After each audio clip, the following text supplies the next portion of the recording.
I think what we need to be focused on as Democrats is how do we make it better? How do we move forward? And, one of the things we absolutely can be focused on right now is raising wages in this state.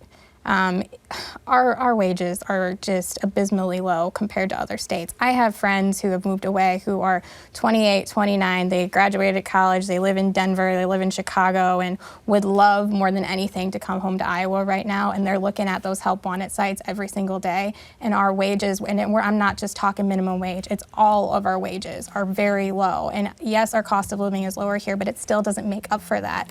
So it's one of those things we have to start talking about, raising those wages and how do we move forward on that end as well, and then taking care of our workers in that way. But yeah, at the same time, that collective bargaining bill was done in a bipartisan way.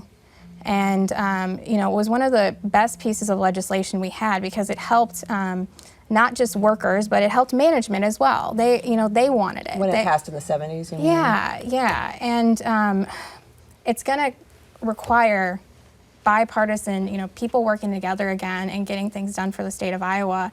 And if anything, what we saw this last session, bipartisanship on the side of the Republicans is slowly, it's going away.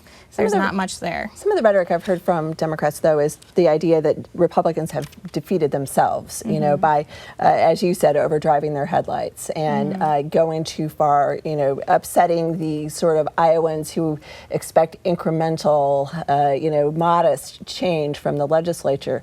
Do you feel like there's some sense of that in the Democratic Party, that you can just sit back and let Republicans kind of tie themselves up into a ball? No.